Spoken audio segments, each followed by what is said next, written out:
Google, Adobe, Microsoft, and IBM are all run by people who grew up in India. The latest to join these ranks is Twitter CEO Parag Agrawal, who took over from Jack Dorsey. People originally from India make up 1% of the total US population, yet about 6% of Silicon Valley's workforce. So why are there so many tech CEOs who hail from India?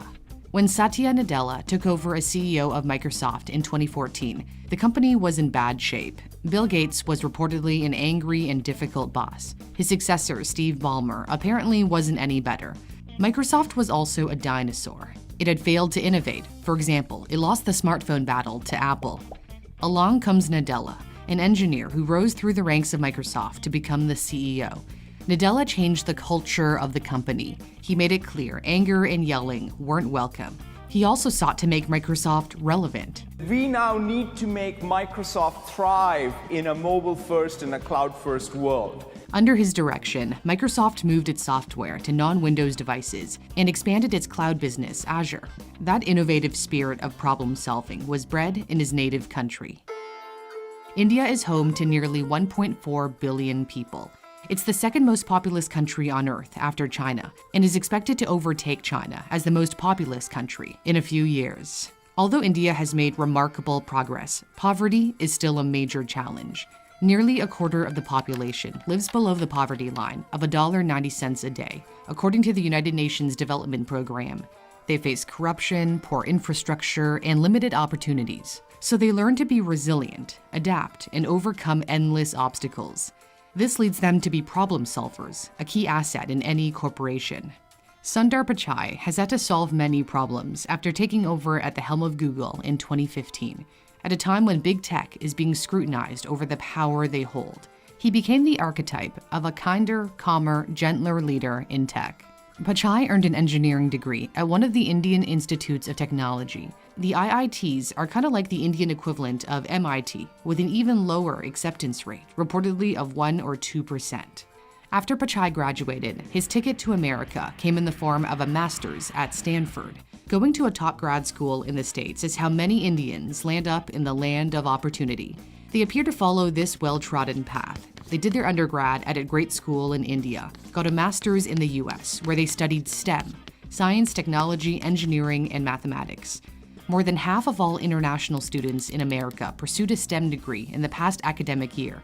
American immigration favors people with specialized skills. After Pichai graduated, he went on an H-1B visa to work at consulting firm McKinsey. The H-1B allows American companies to employ foreign workers, many of whom are in IT-related fields. The US government awarded nearly 75% of these visas to Indians in 2020. In comparison, China trailed far behind in second, at 12%. The fact that so many Indians can speak English is a tremendous advantage in the West, and they're comfortable with American business culture, possibly because it mirrors the thriving IT industry back home in Bangalore, Chennai, and Hyderabad. They're also more likely to want to work overseas. 80% of Chinese international students return to China after graduating, according to China's Ministry of Education. Chinese entrepreneurs prefer starting their own companies at home. Alibaba is known as the Amazon of China. Tencent owns the messaging app WeChat, used by 1.2 billion people. Huawei is one of the giants of the tech industry. China's transition from a manufacturing hub to a tech hotbed has largely been driven by government policy. In the late 70s, Chinese leader Deng Xiaoping encouraged foreign businesses to set up offices in China, which fostered a startup environment. On the other hand, India has a problem of too much talent leaving the country for good. It has the highest number of migrants living abroad, at 17.5 million, according to the UN. And more Indians gave up their passports to become naturalized American citizens in 2020 than the Chinese, continuing the trend from past years. However, the brain drain from India may be starting to recede. An increasing number of homegrown Indian startups are becoming unicorns, meaning the companies are valued at 1 billion or more. The data platform Traction tells Newsthink India created 47 unicorns in 2021, a significant jump from the 17 in 2020, and even less in years past. The tech ecosystem is being bolstered by powerful investment firms such as SoftBank that have been pumping money into Indian startups. But in order to entice more people to remain in their native country, salaries will have to catch up with those in the West. The average American tech worker earns around $98,000 a year, according to the online recruiting platform Dice. Tech salaries in India vary greatly, but the job site Indeed pegs the median salary at $20,000 US, going up to as much as $33,000, which makes them some of the top earners in their country, but still, far less than what they'd make in the States. As salaries grow along with India's startup boom, this could have implications for the number of exceptional individuals desiring to move abroad.